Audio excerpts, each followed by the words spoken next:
Dr. Barbara Manousso, thank you so much for coming on the documentary Can ODR Change the World? The Story and Promise of Online Digital Resolution.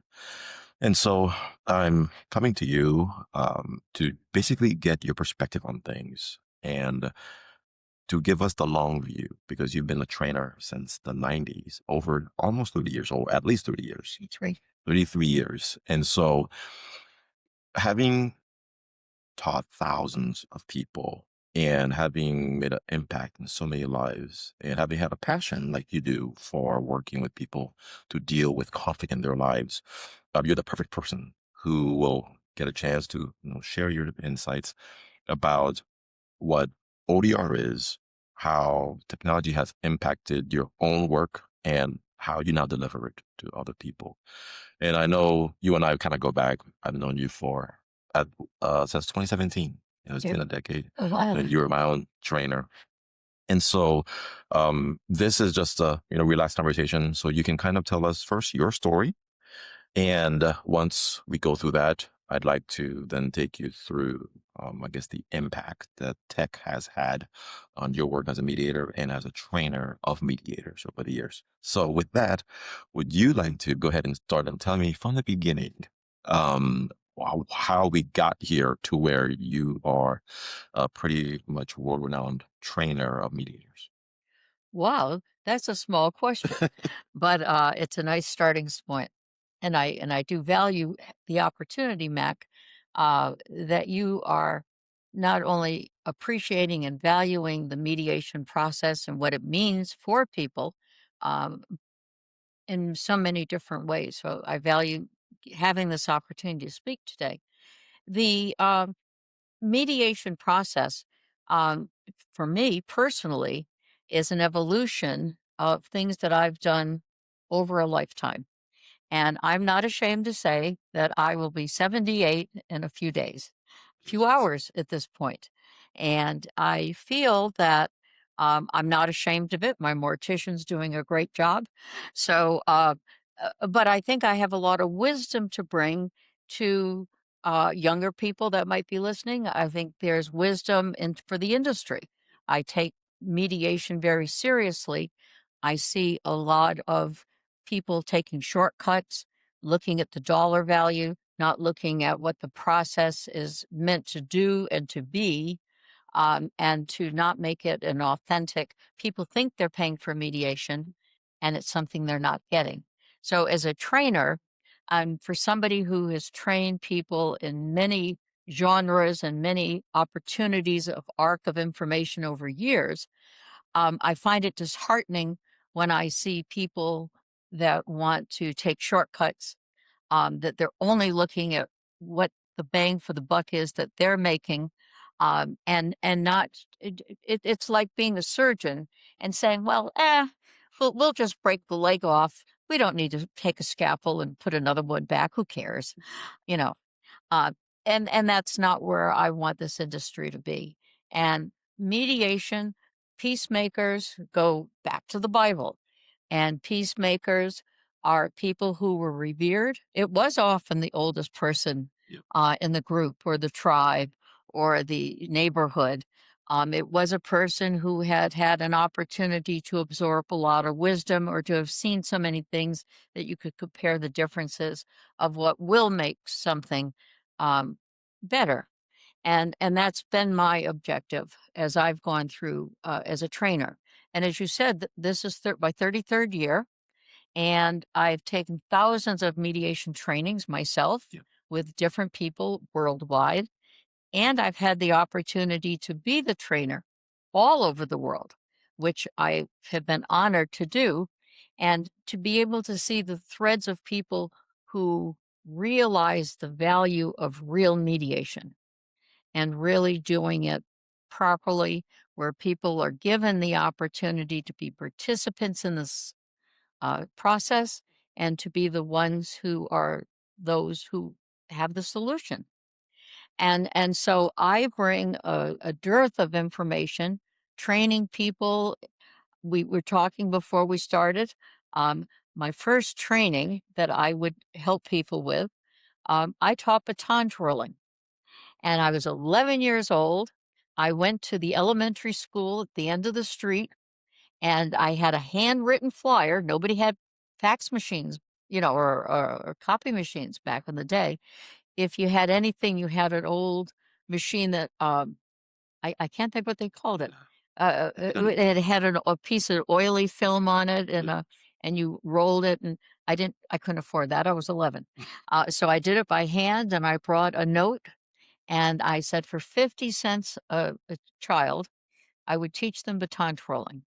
And so I used my backyard because you couldn't do it in somebody's house, and that was quite a bit of money, 50 times 50 every week. And then we marched in all the Rhode Island, because 'cause I'm from Rhode Island, all the Rhode Island parades. I had my flock of kids, and so we always gave so my beginning training experience still resonates with me today.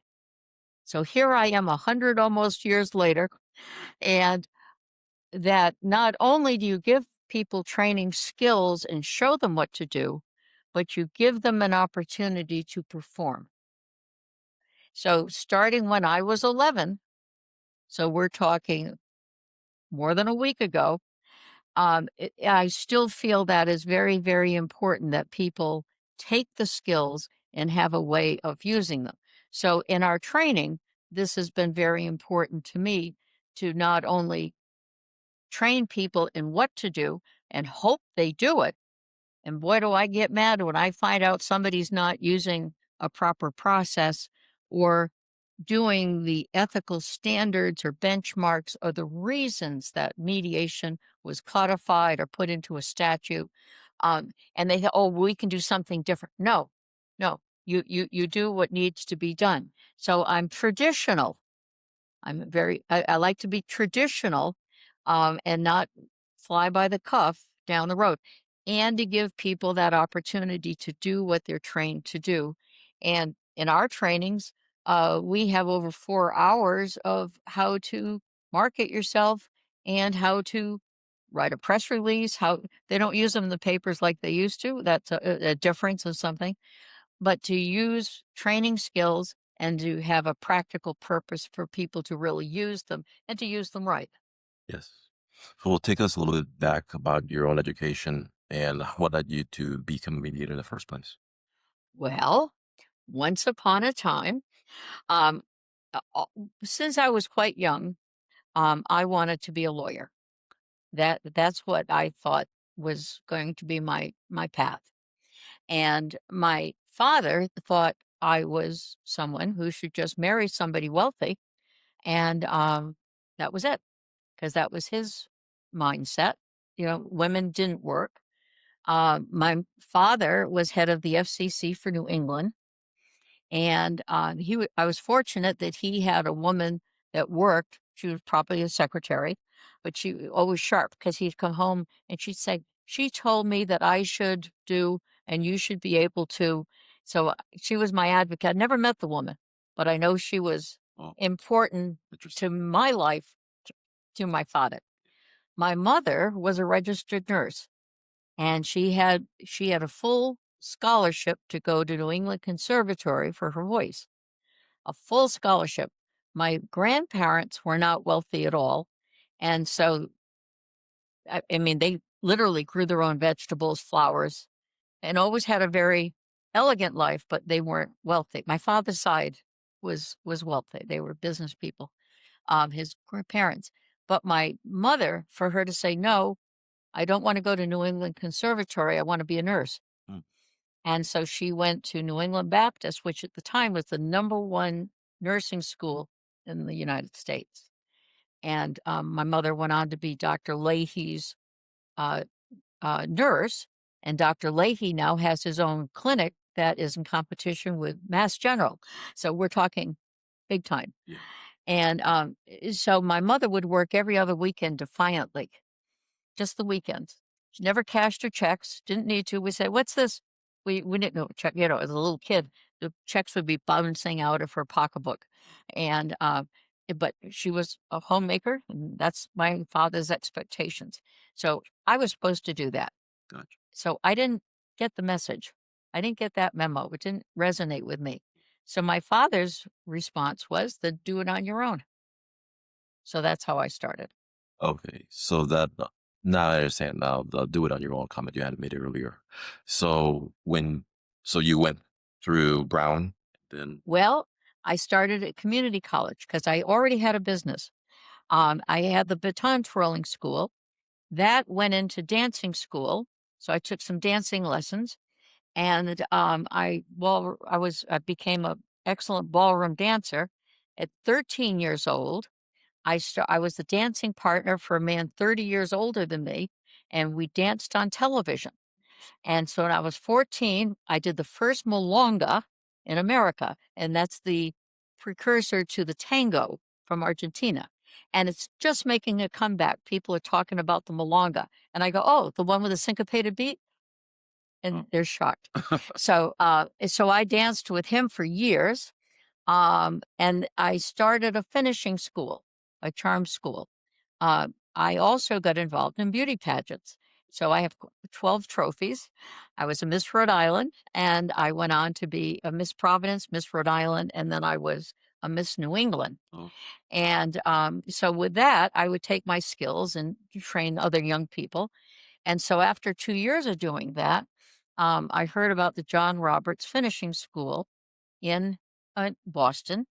And again, my father's work associate said, "Oh, yes, you should." So he did pay for that. So that was the same finishing school that Kennedy Onassis went to, just putting it in yeah. I'm not perspective. familiar with finishing schools. I know many Yeah. people aren't. It's a different group.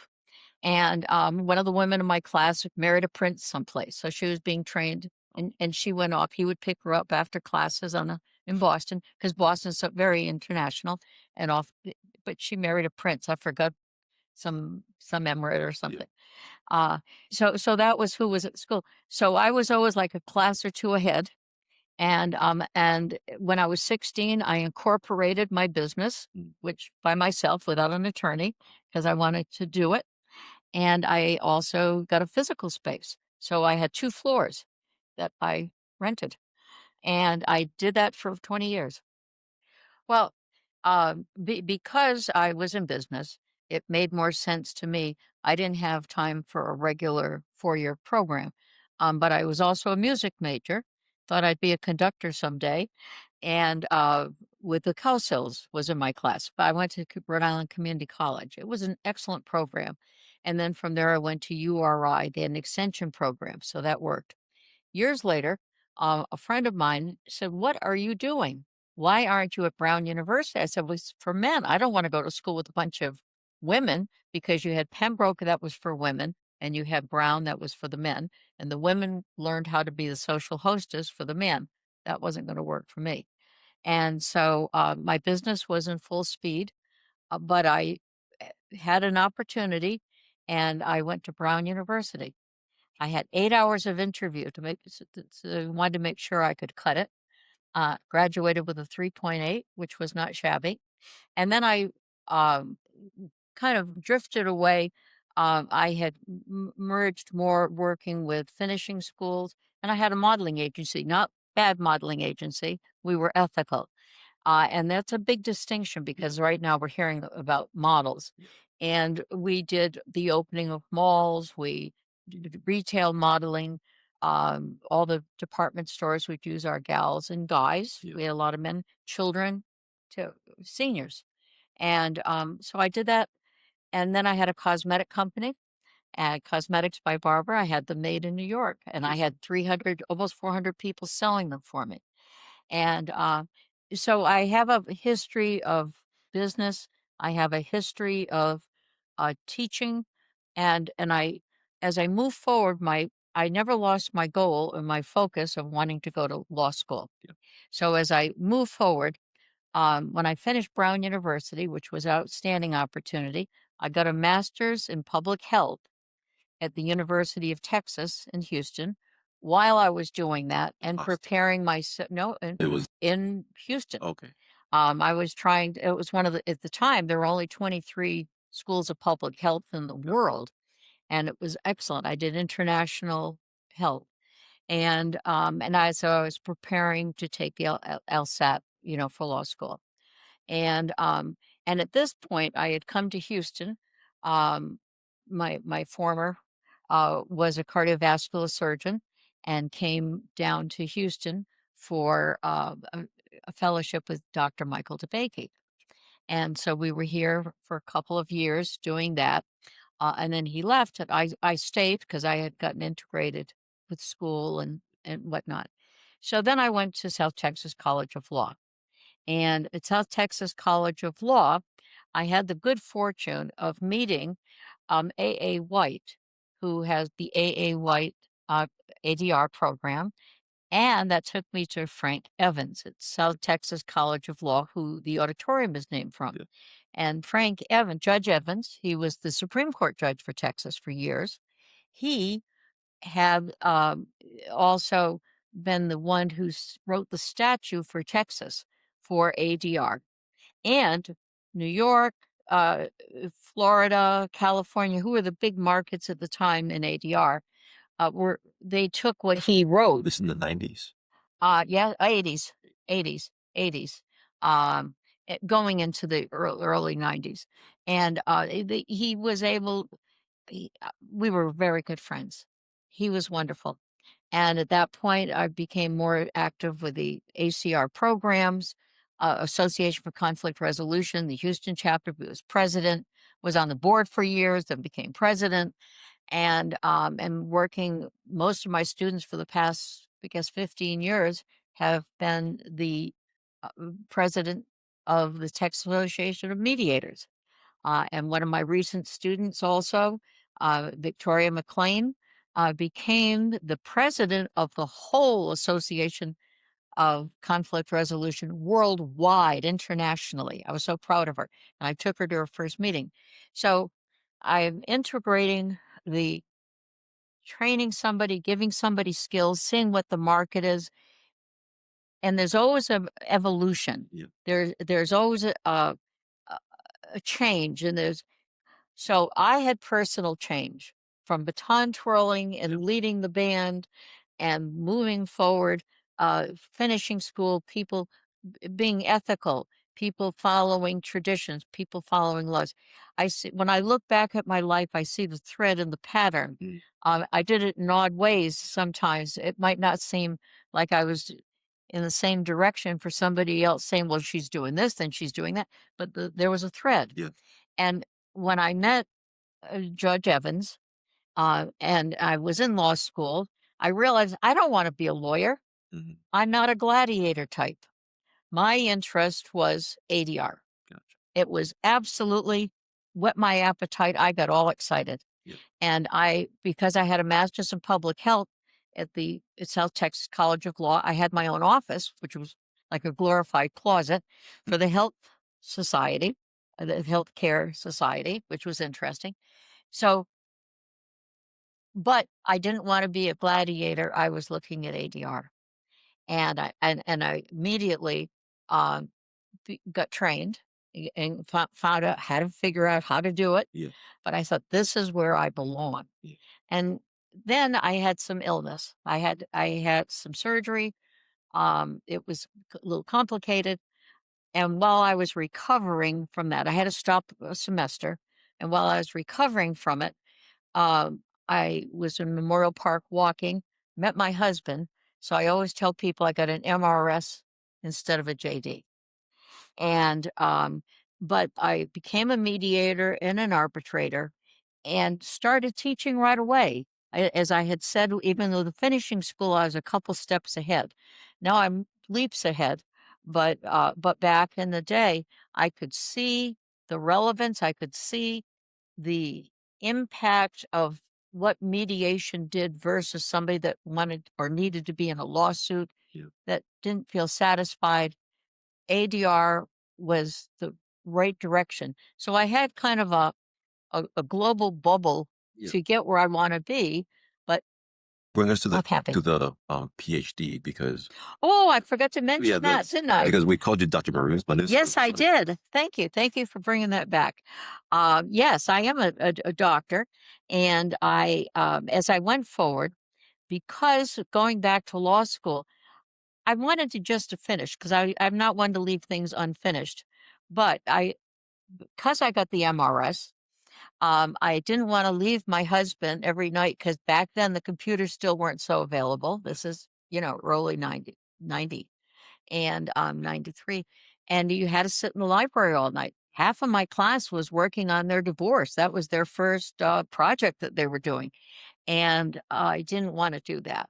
I wanted to be home with them. And I knew I didn't want to go on as an attorney. So I pivoted. There were only two schools in the United States at the time that have a PhD in conflict analysis and resolution, not peace studies. Okay. There's a difference. And they have school studies that are for master's degrees, but I'm talking PhD level. And Nova Southeastern University in Florida, it's the largest private school in Florida, did. And so I applied. I got accepted immediately. Fortunately, a lot of people that I'd met through ACR were from the school. They knew my work already.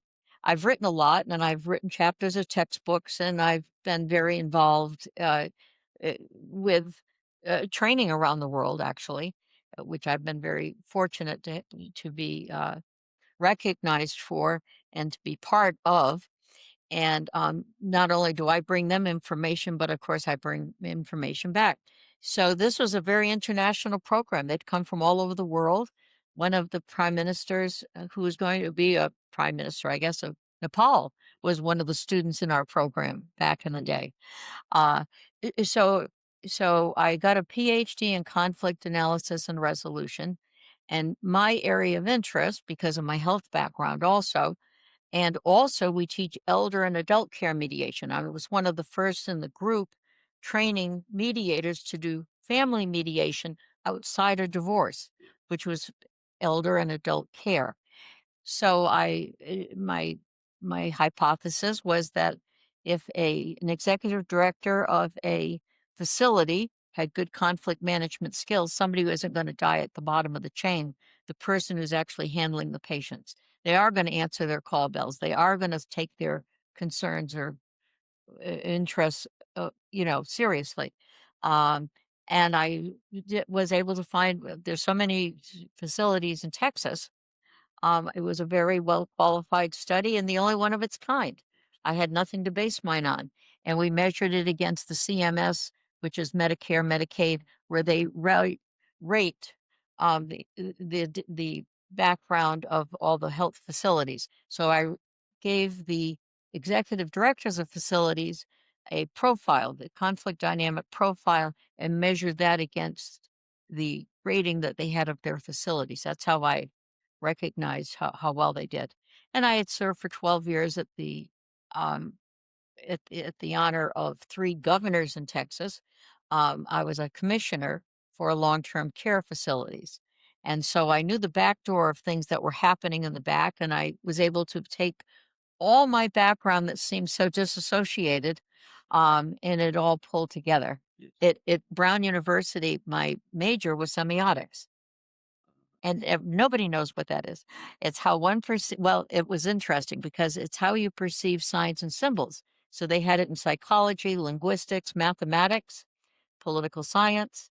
Um, and because Brown has such a wonderful curriculum, I was able to take a lot of subject matters that weren't obviously on my radar. Yeah. And so that was a springboard with a School of Public Health and then law school, and then going on for my PhD in conflict analysis and resolution. Gotcha. So yeah, Phew! very How was that? disciplinary background. Very And, multidisciplinary. and then that then brings us to the other topic of the technology that's happening alongside all of this whole talk that we're having about your background and then your evolution into training and then giving people your knowledge that you acquired over the years.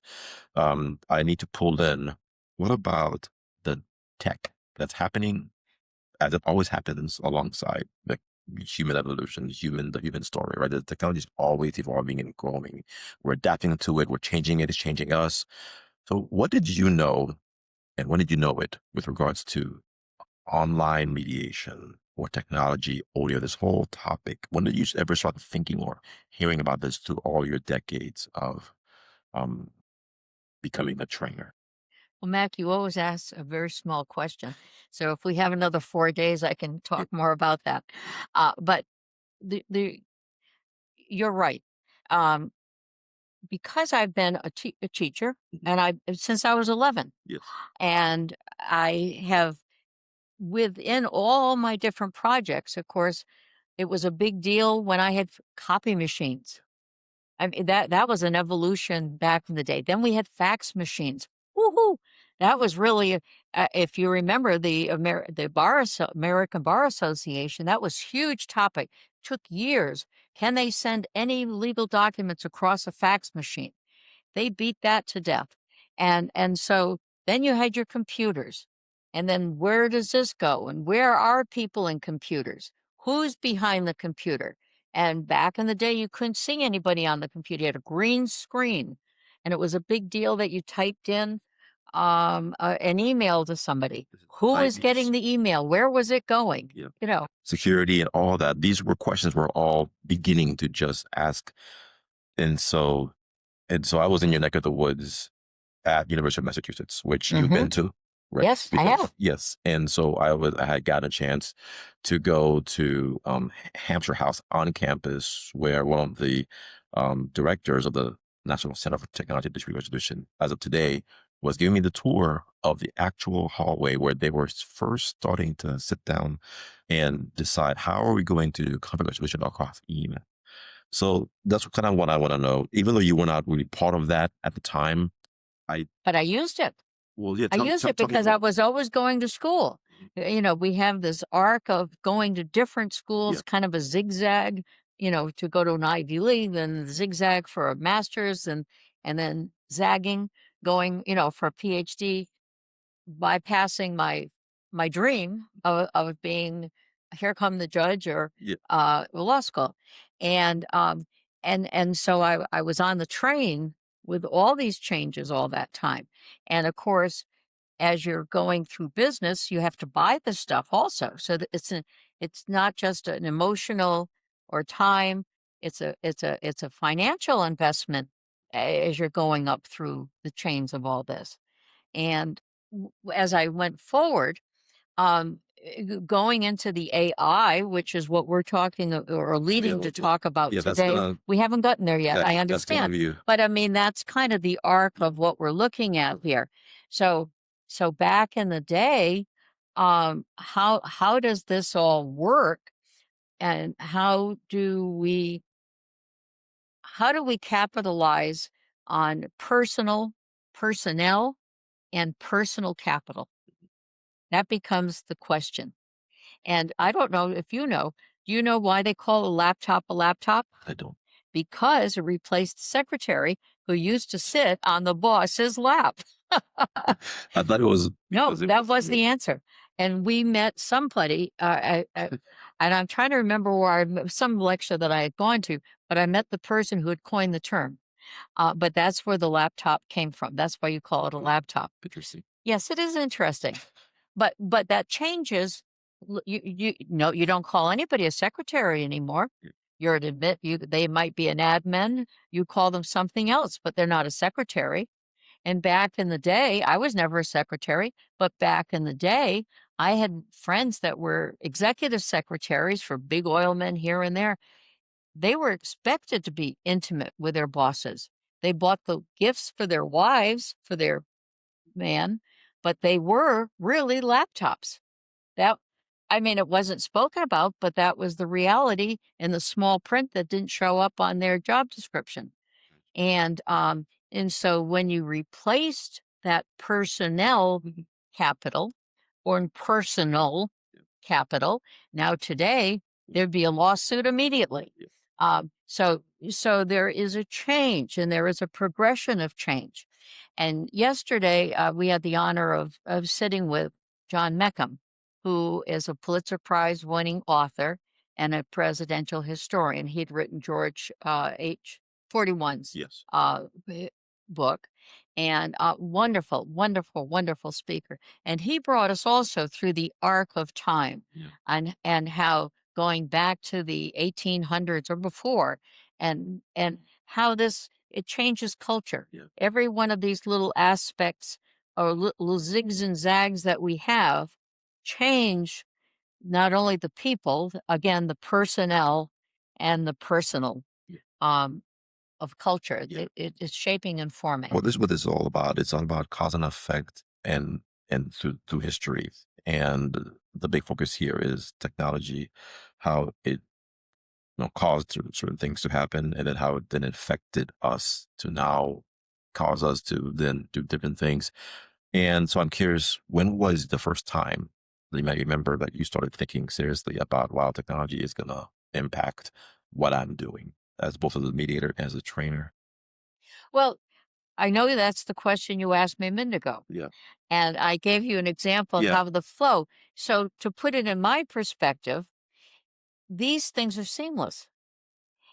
They kind of enter your life. Yeah. It's like you have moisture, and then you realize some of that moisture is coming not just from a stream, fountain, or a faucet, or a stream, Yeah. or an ocean. It's kind of insidious, and that flow of reckoning, that flow of being obvious that something's changing. I would say my first awareness going to where we are today, if we're going to talk about AI, because you have all that change of technology that's integrating into what we're doing and how we're doing it. But you never thought of the computer as being the laptop or replacing the secretary.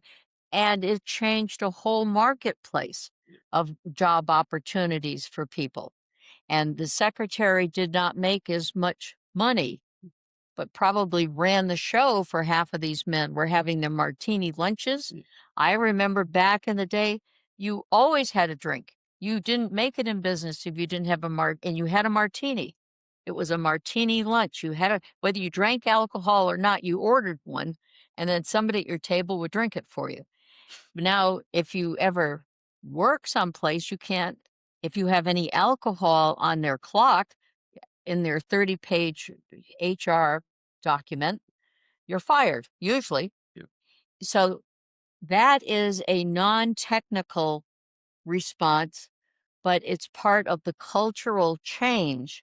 So when you see this change of technology that is changing how we mediate and how we do things, you still go back to the core question: can you keep the purity of expectations of a process with this change of technology?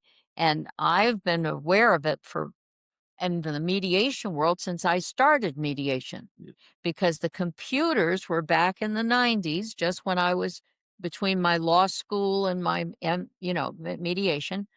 And as we change forward, it's opened up and gotten bigger and bigger and bigger. And when I went for my PhD program at Brown, it was you had to be in class. You were right there every day. So that changes the life. School of Public Health, we started using computers. We'd go to the school and do some of our research. So by the time 20 years later, because it was in the 80s, I got my master's. So then it was about 20 years later for the PhD. Yeah.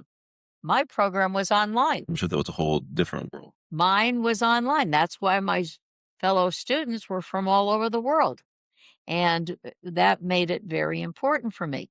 So we were online, but we had to go 1 week a semester. And it usually was like a weekend, actually. We would get out there on a Thursday and stay at a Sunday, because they had to physically make sure you were there. And they would give you an exam for that semester so they could eyeball you in person to make sure nobody else was taking your exam.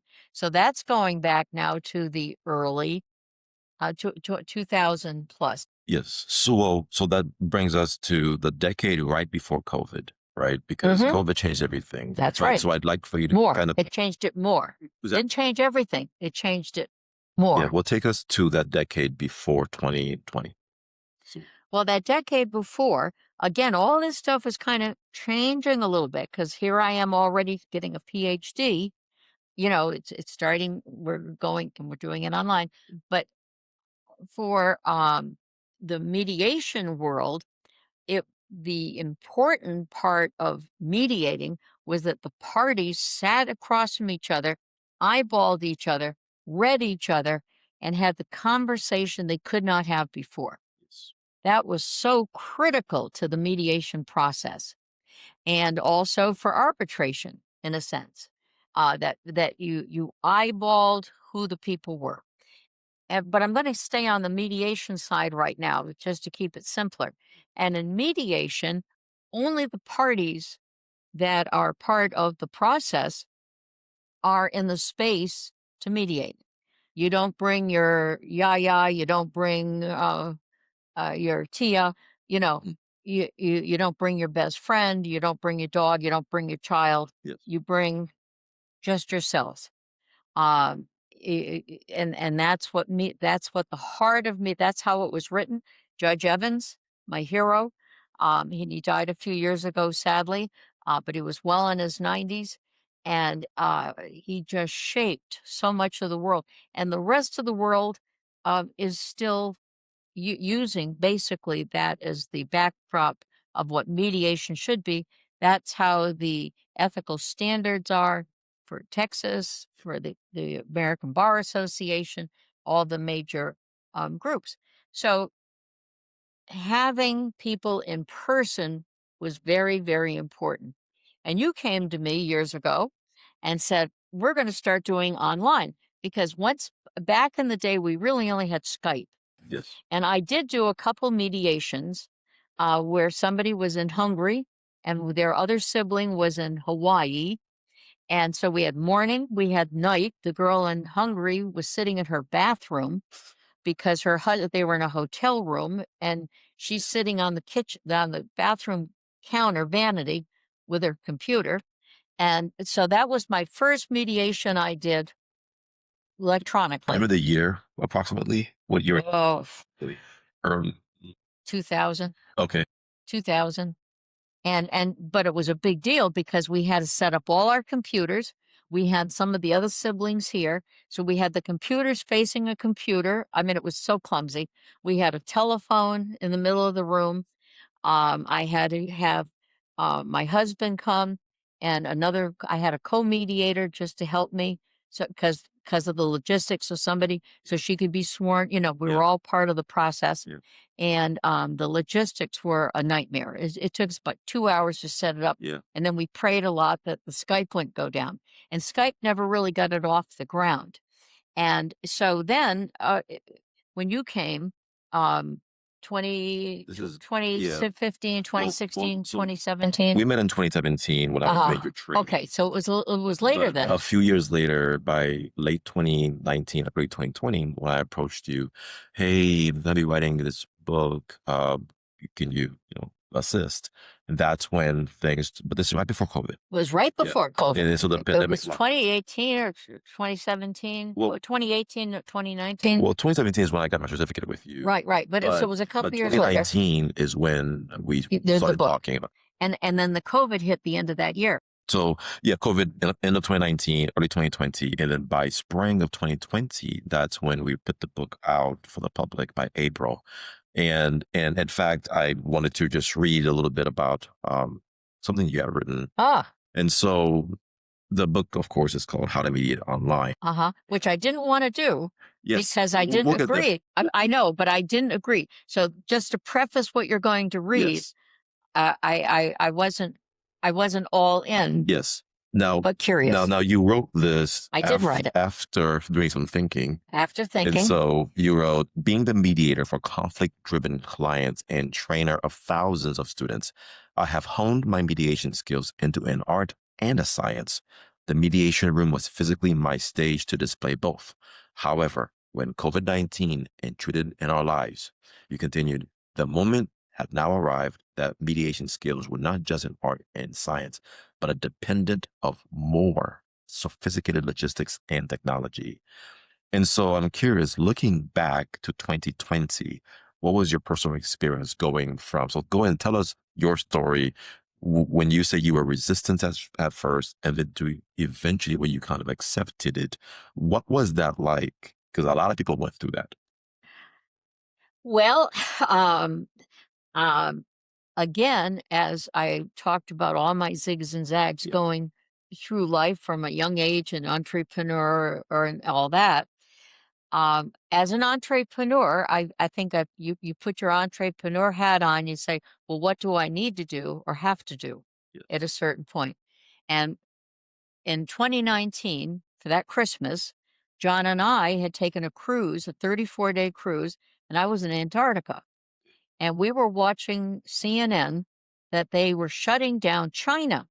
I said, that's a riot. What do you mean they're shutting down China? Because there was illness. But with a master's in public health, I also pay attention to this stuff more maybe than somebody else would. Connected. Yes. So I'm connecting the dots. Yes. So all of a sudden we get back and we no longer put down our suitcase and probably threw the first dirty load of clothes in the washer. And then all of a sudden they're saying, America is kind of shutting Yeah. down. Something's going on here.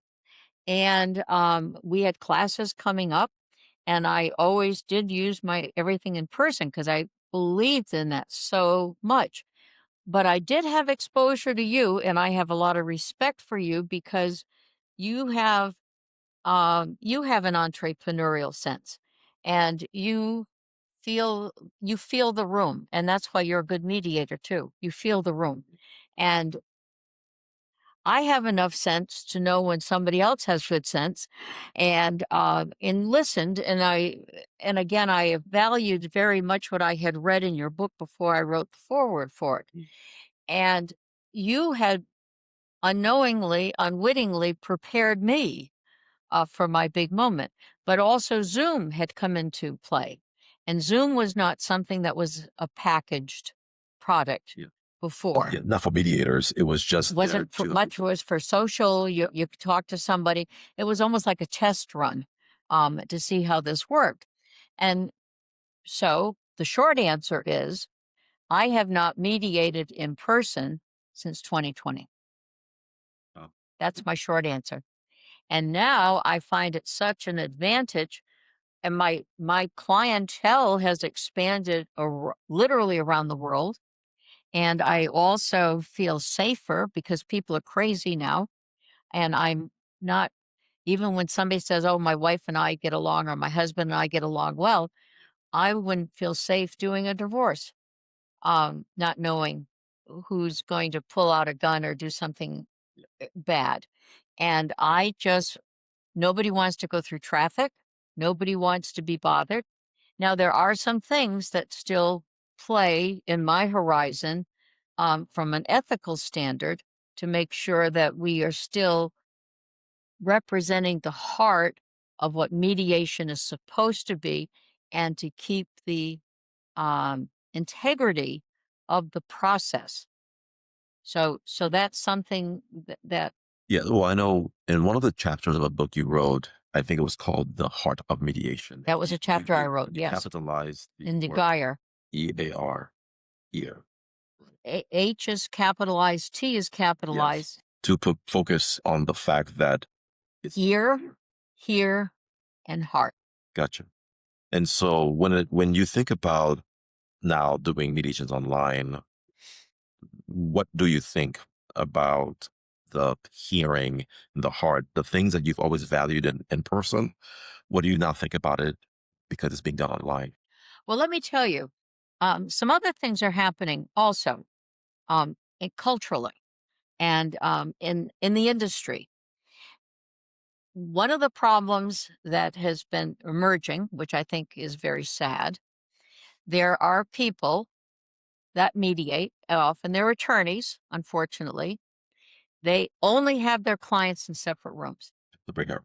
And sometimes the clients are not even physically in the space. You might have one client that meets with somebody, and maybe another day they're meeting some, and this is not mediation. This is negotiated settlement. And they go, "Well, my clients, they're in a conflict. They can't talk to each." Well, of course they're in a conflict. If they could talk to each other, they would have been in mediation to start with. So so tell me something new. And if you as the mediator are so afraid of conflict, you might be in the wrong business. That's what we do. We manage conflict and we help people not only have an opportunity to say things they haven't said before for a lot of reasons. People don't want to insult somebody. They don't want to say what they really know. They don't want somebody to find out something about them. So, but there's still ways of saying things and doing things and providing opportunities for the parties to be the architects of their solution that they can work forward on. However, if they can't hear each other, you've lost that. You've got to read each other. You've got to see where each other are. And so if you're doing negotiated settlement, but asking for money for mediation, that's deceitful. Sorry, that's deceitful. And in online, the advantages, so when I train people, we say, do not do that. Do not put people in separate rooms. You might caucus with them because sometimes you have a conversation. We show a little clip that we use. It's with the three little pigs from that was done by the Veterans Administration. And it turns out the big bad wolf is vegetarian, and he didn't want anybody to know that he's really a vegetarian, and he was stealing groceries and the crops from the three little pigs. But so they were still able. So it's a great example Yeah. to show that you can have something you don't want the other side to know for whatever reason. You don't want to lose face, but you can still come back and make a solution to go forward. So with the online opportunity, um, first of all, if somebody says, "Well, we can't be in the same room," okay, you're not. You can be in separate places, but you're still both going to be on screen. Yeah. You still can hear each other. You still can be heard. And when we start mediations a lot, I don't say who wants to speak first. I say who wants to listen first. Good point. And people go, "Oh, oh, okay, that's different." So so you have that evolution where I didn't think it was a good idea, but now that you can bring people, especially in divorce, they're safer. You're taking out that excuse of people who wanna just take people's money, keeping people in separate rooms to make it look like I'm the powerful mediator, I'm carrying this important message. Duh. And then the other party's never really sure, is that what so and so party B really wants, or is that the mediator's idea? Yeah. And so you're lacking transparency. So by being able to bring people into the same space, which is now online, so I had an evolution, Yes. and you were and you gave me that kick to rethink what I thought for so many years was the only way of doing it. But the technology also aided in this. So you planted a seed, Johnny Appleseed watered it with Zoom, Yes. and then I was able to. COVID came and became the box that we had to work within, and people still wanted to get divorced. People still wanted to have a Conflicts was still business. around. They still had conflict. You still business disputes. Yeah. You've got still problems here, City there, and cases. everywhere. Yeah. So ADR still existed. So the ADR box just was reconfigured, Gotcha. and it was part of that Oh, flow. yeah, and it all happened. Would you agree with me that a lot of these things happened to coincide in such a very short period of time that I think if COVID and the Zoom and all of these things didn't just happen right around the same time, we might not be having this conversation. No, and the reason being because way before COVID, going back 20 years before or so, it was already planted. There was seeds were planted. You go on a phone queue. That's with AI, and that was already happening. And you also had, if you had eBay or Amazon, you had a dispute. They were just plugging in numbers, and they were testing a system Yeah. to see well, okay, 10, you want 10, you want 5, okay, 7, 5. Big deal. It's kinda stupid. Why? It didn't give the why. So, it wasn't just starting then, it's that the time had already been things were being developed, but they did intersect at the right moment. I think Yeah, that's maybe yeah, these are all separate ideas, but they all intersected. Zoom had already gotten its legs under them, and you weren't using Skype that was correct. staticky and not easy to use. Yes, And people had the idea planted, and they were starting to talk about ADR. So this wasn't a new conversation for me. People were talking about it, but doing it in a very using algorithms. correct. Well, let's talk about that. I when I was meeting with Ethan Cash, I told him how I felt kind of humbled because I thought I was onto something big when I was writing this book in 2019, 2020.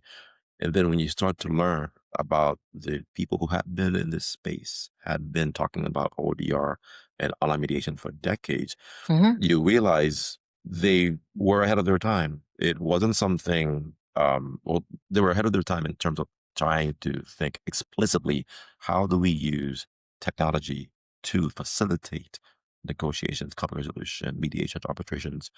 And I don't think many people were thinking about these. So when I was trying to ask you the question earlier, what was your first time? That's partly what I was trying to get at, which is when did it become a thing to even think about?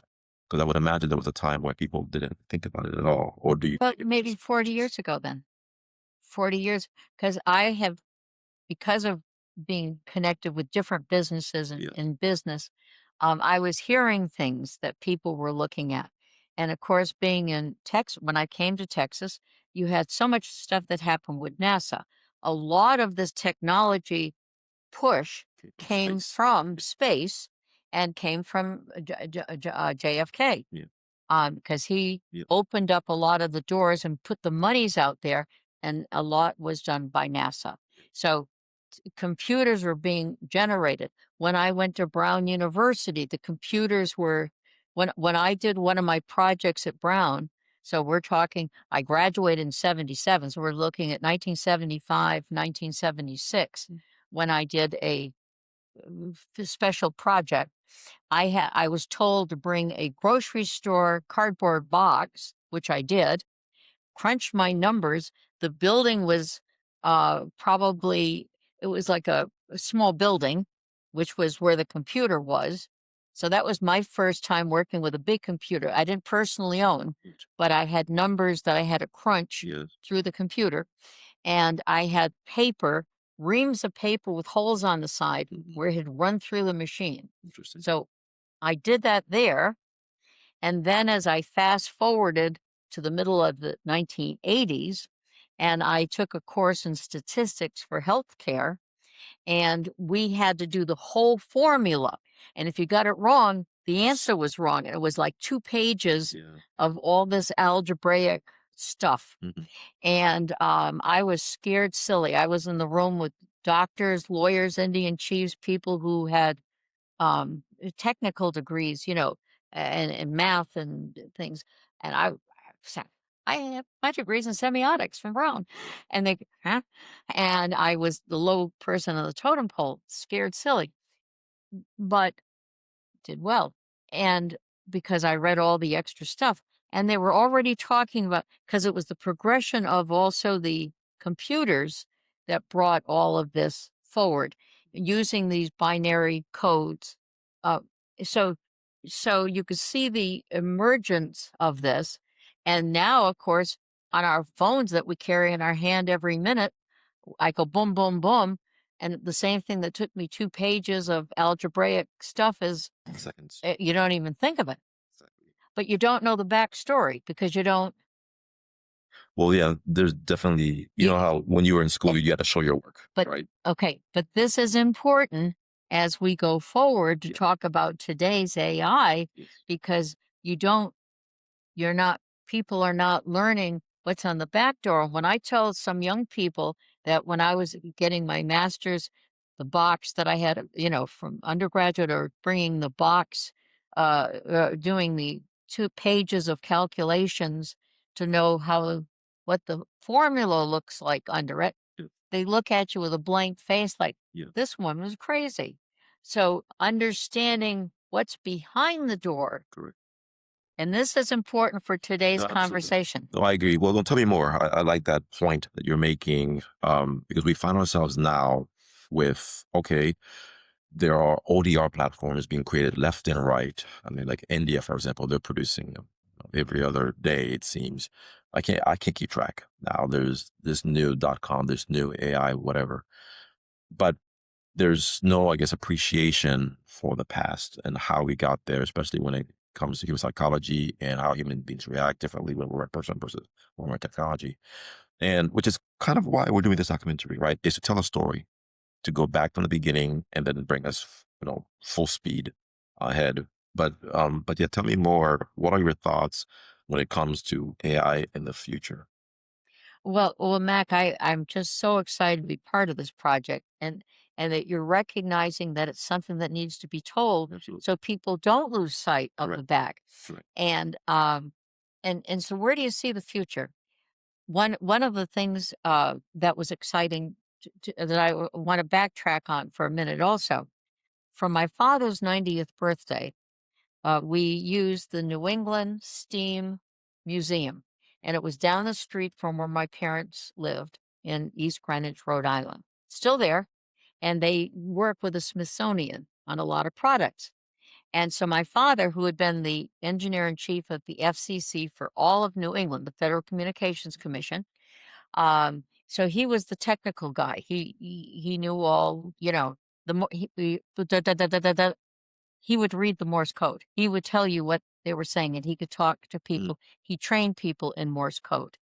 And when Admiral Byrd was down in Antarctica back in the day, my father was 14, 15, and he talked to him with a Morse code because Admiral Byrd was the first explorer to go to Antarctica because they couldn't get the boats to go down there because the ice and learning all the differences. So here's my father with the Morse code, which now is obsolete as of a couple of years ago, which is interesting. But you couldn't even be a radio announcer or television unless you could pass the exam for the Morse code. I don't know if you know that. Okay, well, now you know that, but you couldn't. You couldn't get a radio license to be on a radio show if to host a show if you didn't know the Morse code, and he gave the test for it. So, uh, so here's my father with the Morse code, and then as time at his birthday party, my cousin who could not come down from Middlebury, Vermont for the party, he was on his cell phone. So we went from Morse code to cables that went under the sea to bring the Morse code to teletype. If anybody remembers teletype, where you sent money, people go, "What? What are you talking about?" You go to Zelle. What? So you have this. Then you had a fax machine where you were sending images Yeah. magically through the air. Then my father on his cell phone, all the newspaper, you can look this up, Everett Sunderland, you can Google him. You'll see all the newspaper clippings on him because that was a big thing for his 90th birthday at the Steam Museum. Oh, and to back up, even Morse code was the steam, the invention of steam. Steam came from England. And then one of the biggest uses of steam was for the industrial age was in Pawtucket, Rhode Island at the Slater Mill.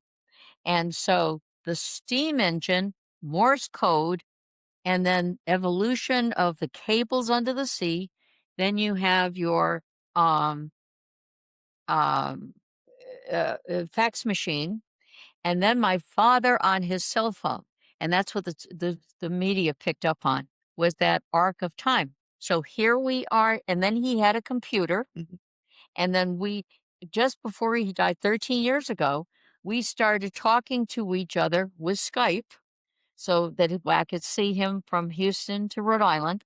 So this is all seamless because Yeah, so one lifetime too. it's Yep. yeah, it's one lifetime.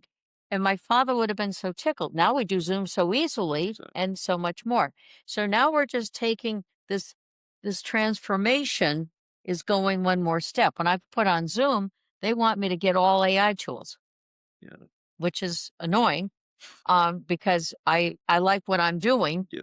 but I do know that we can record everything that our lecturers are doing, and we've just had a lecturer that became ill, and we said, "Oh, how grateful we are. We were able to record her Zoom presentation, and we can play it." Yeah. And then we've had the opportunity that people can we've had people that are blind and deaf and take our training. And so they're able to print out in the mode of that they can accept for ADA. And because AI will transform everything that we're saying so they can participate for the classes because we can't do sign language for them, Yeah. but they can be reading the scripts. We've had quite a few hearing impaired people. So AI has been with us for a while, but it's coming into other ways now. Yeah. And so it's that spread. It's that it's the opening, and we then the FCC back in the day was very rigid on having control over what was said on television, what wasn't said. If you didn't use the product, you couldn't advertise it, you couldn't have cigarettes, you couldn't have alcohol, and then they let the beer because they had to have beer, but you didn't have things that they didn't want to see. Now you see the women half naked, you see swearing, you Yep. see the president of the United States swearing and using bad language and saying rude, bully things. So the whole cultural formation it's not new. It's been there. Yeah. It just has intruded differently into our lives. So it's like a tubulary that is w- w- adding more water as we go. Yes. So again, your question that you've posed is, when did I first know? What did I know? And when did I know it? So this isn't Watergate. This is ADR gate at this point. Uh,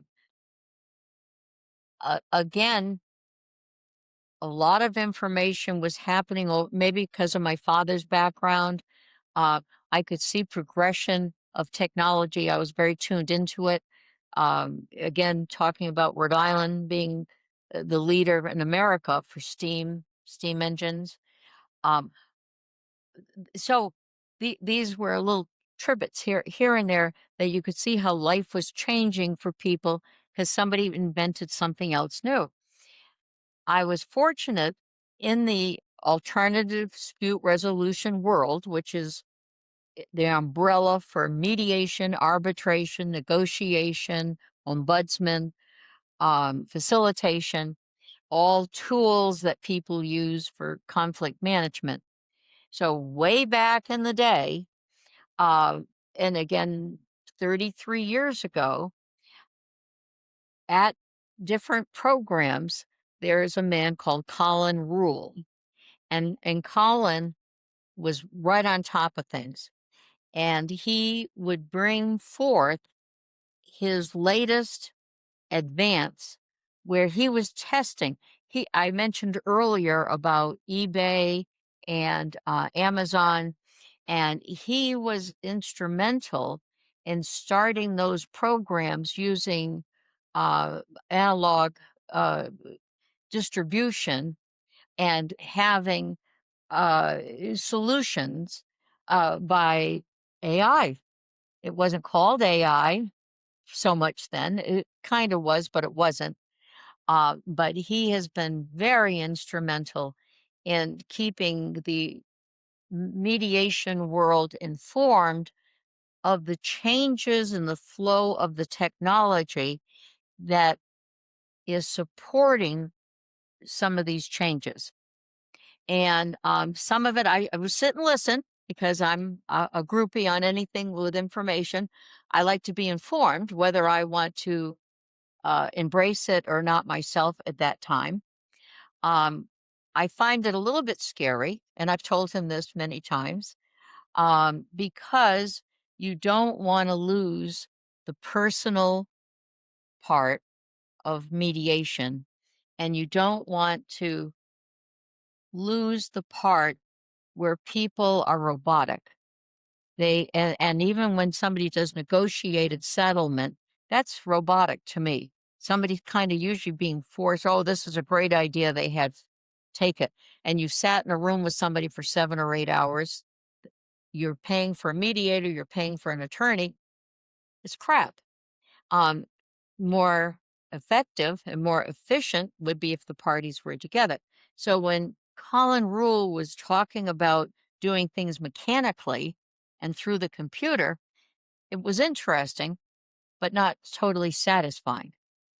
And I'm still not totally satisfied. However, with the advancement of having the tools of Zoom, where people can be in the same space on Zoom and can still have the conversation of hearing and being heard, they are still giving that opportunity of working together without fear of being shot or hurt, or and having and the transparency of being with each other, and the mediator having the strength and the role of reading the parties, being able to support the parties, having a maybe private caucus, but then the parties come back and they can have a opportunity to make a proposal to the other side. So again, they're continuing their conversation, which is the way all the ethical standards are written. If you read them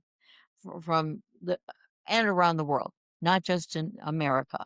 So that's the expectation. So Colin Rule, I think again, it comes down to how do we use technology? It's not what do we know and when do we know it? Because this stuff isn't isolated. It's all part of a flow of how information is a tapestry, that everything has to come at the right time. And you might still go to an office and somebody says, I'm the secretary. It's probably the intern Mhm. and the lowest person on the totem pole. But overall, you're going to meet with somebody that's of a higher level and a higher expectation of salary. And and it's a and there's still a personal part. So what do you know and how do you know it? Colin Rule brought it back over 30 years ago. I've worked a lot with people from Vietnam because they're doing quite a bit too. And I know India is doing tremendous. I taught at the law school in Goa, so we had firsthand experience with a lot of stuff they were showing us, and very capable things. So there has to be not just the technology or the opportunity, or the advancement of it, but but there but might not be one size fits all for everything. And there might be like a car. Let's say you're in a car, somebody whacks the back of your car. You didn't know them before, you didn't know them after, Yes. but you've got X amount of bills because your neck got hurt, your car got ruined, you couldn't go to work for 3 weeks because you didn't have any car insurance to rent a car. So that's one problem. And the other part, well, it's basically numbers. It's just numbers. So that lends itself very well for an impersonal type of solution, as opposed to somebody's having a divorce and they've got children to worry about and they've got sensitive issues that are surrounding it and they're going to have a relationship tomorrow. Do you want a bot or numbers or something very impersonal that doesn't see the tear in your eye? Even if they can see the tear in the eye, because there's a certain amount. You're hearing about the people in Japan now, the men that are marrying bots. My, the Yeah, well, mind-boggling. I don't go that far, but I know, but that's still part of this yeah, no, craziness. definitely. It's part of the Well, when craziness. when it comes to like, I know standards is something that you're big on, Very and big. credentialing. Like, what are your thoughts on that when it comes to the online world? When it comes to standards and making sure we have some rules that's not going to let us all be taken for a ride. Well, again, there are statues and by many different groups and professional organizations. but when you're still talking about, even in person, that people put people in separate rooms and they do things that are not ethical as far as I'm concerned. They never meet together. They don't have communication as you're set forth. Some of that needs to be changed before you even apply it to electronics, AI, or moving forward in a more modern world. And as long as it's used where people are given that opportunity to be together, Zoom has meeting rooms so you can meet and you can come back and make a proposal. So it it's all that fabric of the culture. I don't think any of these are isolated. It's all where the whole a populace is going, if you want. So tell me a bit about the resistance that you saw amongst other people, your colleagues, professionals in this field of ADR, when it came to technology being used so fervently to try to help people resolve their differences. Did you see resistance? I know you mentioned that you had gone through your own sort of resistance, but then you adapted. What Tell me about resistance over the years to technology and mediation. Well, again, you can't isolate just the technology from the mindset of the people that are involved. Yeah. And back in the day, of course, the legal field, back in the 70s, uh, there was a resistance to mediation. People did mediation. Um, Tribes did mediation. They had different synods that people would do, mediation. But as a formal business, not an unpaid business, or where there was a good skill set that people could bring to the table to help provide a very ethical business. Um, that was resisted back in the 70s when they first started with mediation. And then Judge Evans around early 80s, 83, I think it was, where they codified it, put it into the Texas statute that was pretty much picked up, as I said, by New York, California, and Florida. And then other states, started coming on. And the resistance was, what if you're not an attorney?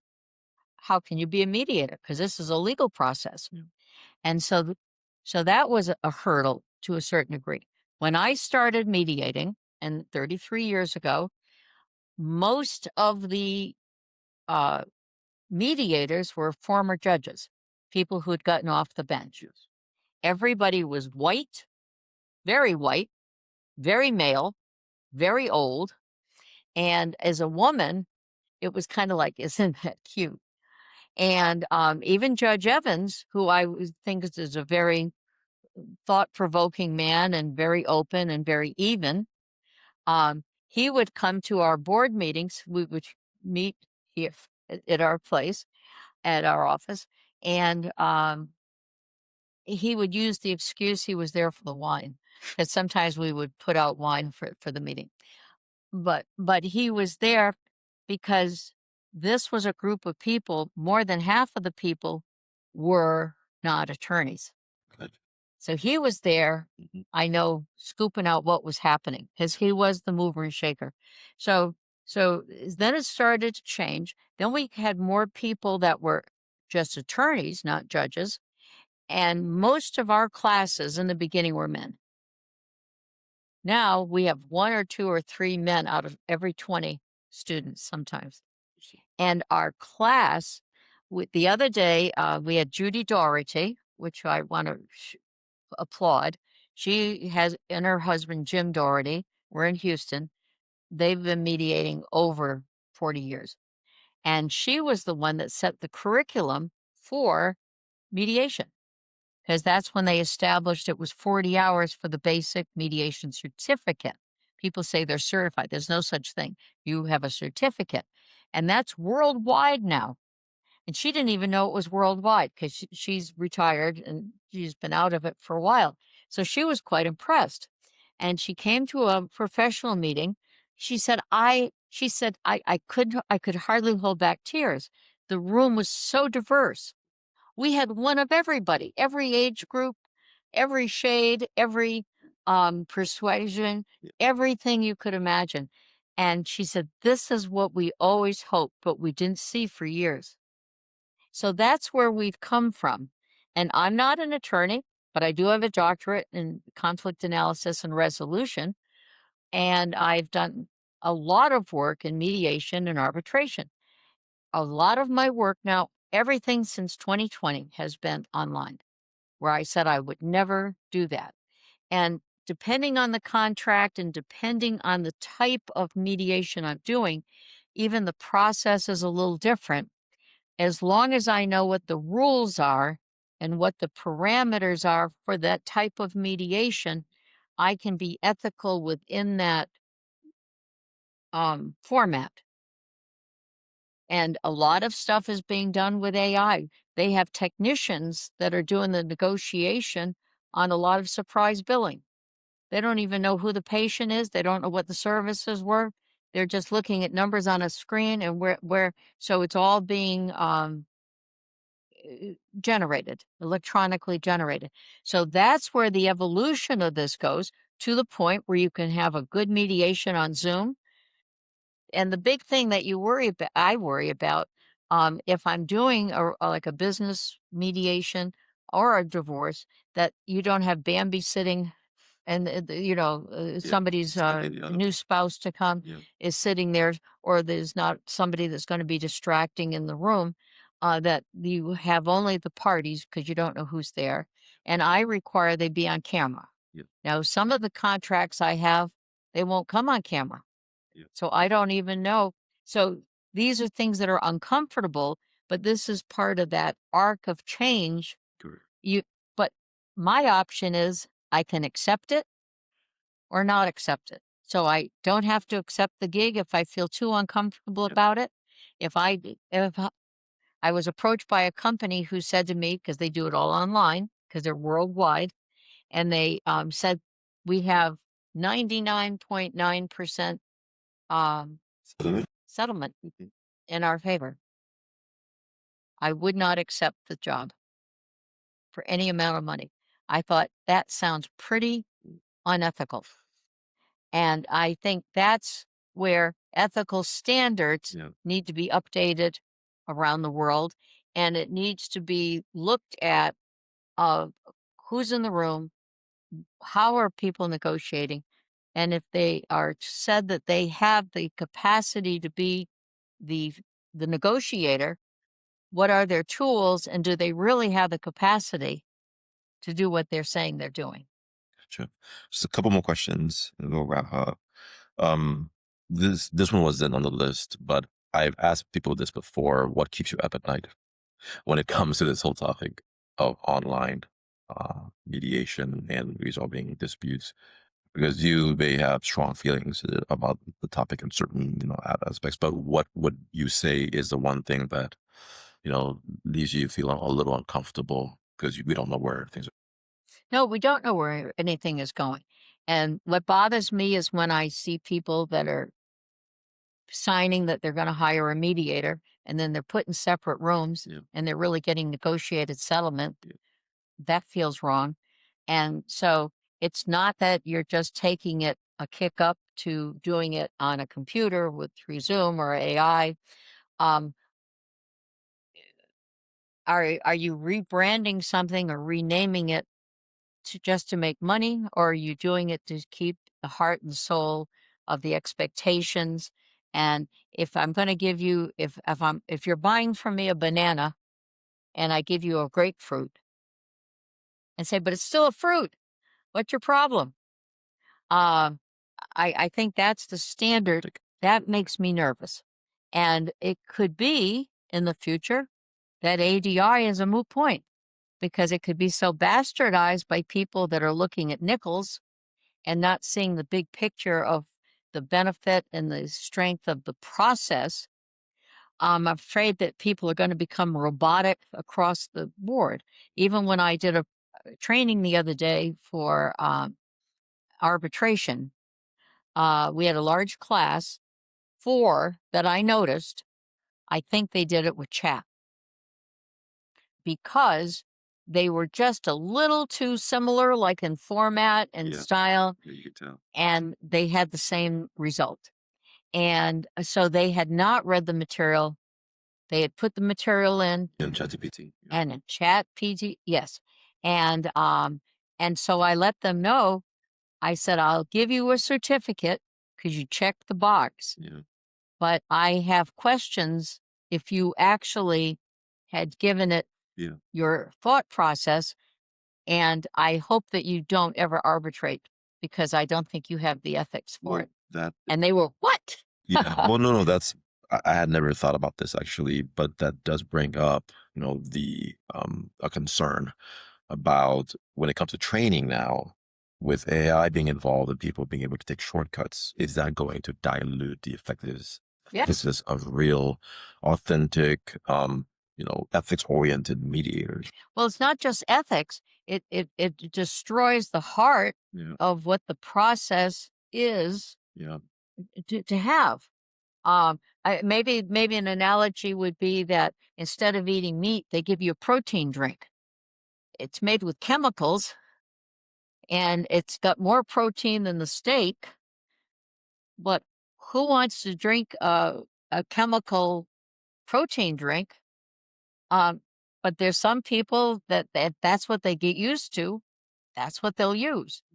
I think that the AI process very well could either greatly enhance and use the program and the system and the process, like I was talking about, where people can feel safe, they can be in the right space, and they can hear and be heard. Or is it going to take the personal out of it and abolish the process? Yeah. And that does keep me awake because I think mediators and arbitrators won't be needed. It'll be some nerd that's sitting in a back room that's designed a program where people put in chunks of information and it spits out. Yeah.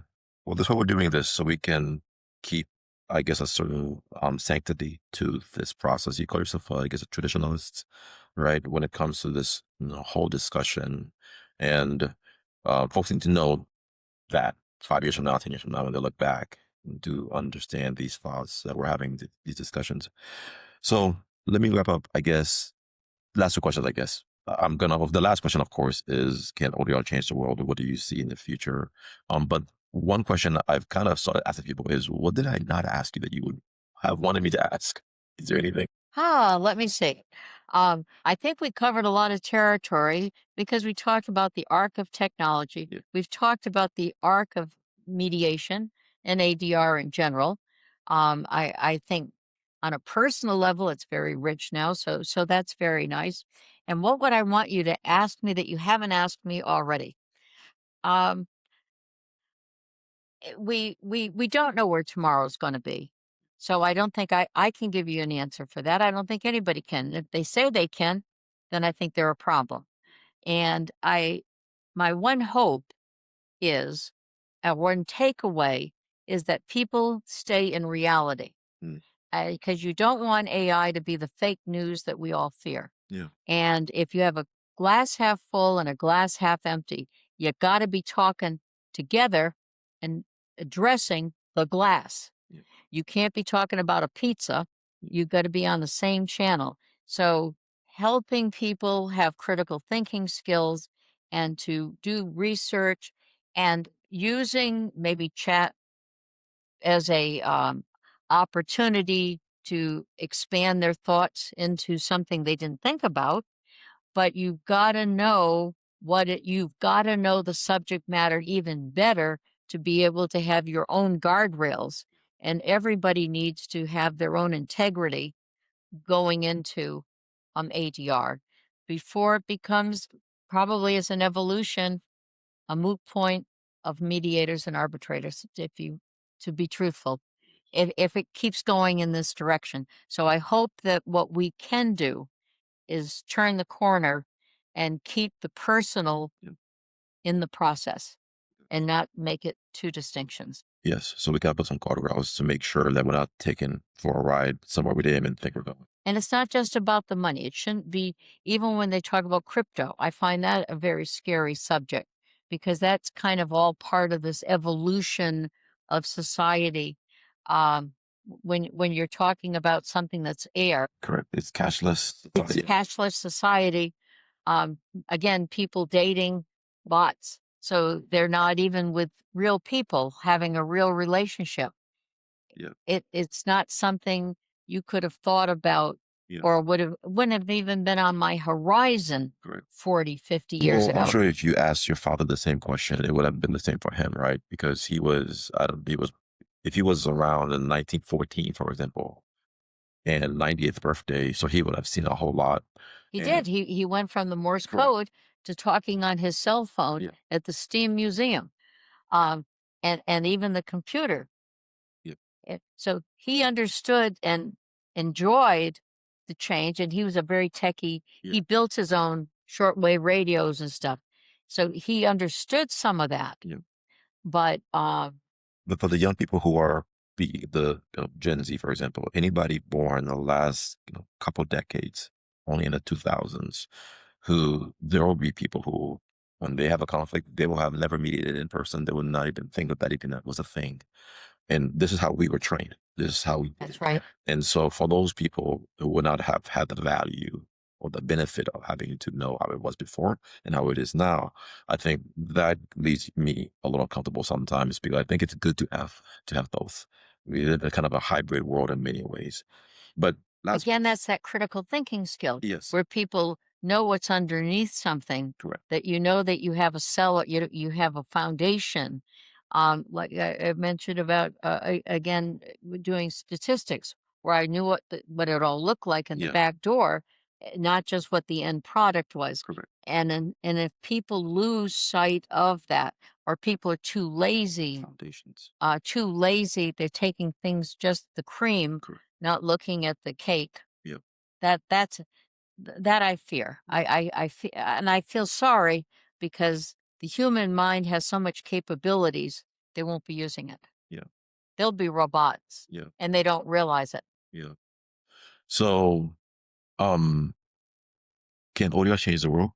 That's the last question. What are your thoughts? Well, hasn't it? It has. It already has. So it's a moot question. That it already has changed the world, and it's been insidious. Again, try to call up to check on something at the bank, and you're going through an AI. Hi, I'm your assistant. No, I need a person that I can yell at. I don't want to yell at a bot, and it has, or it's here. But the guardrails for it, and to make, again, as we've just said, connecting the dots so Yeah. people understand what the back door look like. Yeah. Not to be so superficial, but I think it's gonna be a rough time going forward over the next 50 years. I won't be here to analyze it. I might be, because maybe I'll be a bot, and they have put a lot of people into Yeah. where they're telling their Cryo story, and chambers. they're, yes, and they've moved them forward. So maybe I'll take my footprint with me and be back on the camera. We'll do maybe you'll be there interviewing me in 50 years also, but it's going to change. We're not going to stop the change, and it's not new. And I give credit to a lot of people who have designed it, and they use their brain to get to this point. So you don't want to use the brain to stop the point. Good. We'll close it there. Thank you so much, Dr. Barber, so Thank for you. coming on this talk today. Appreciate it. Thank you for inviting me.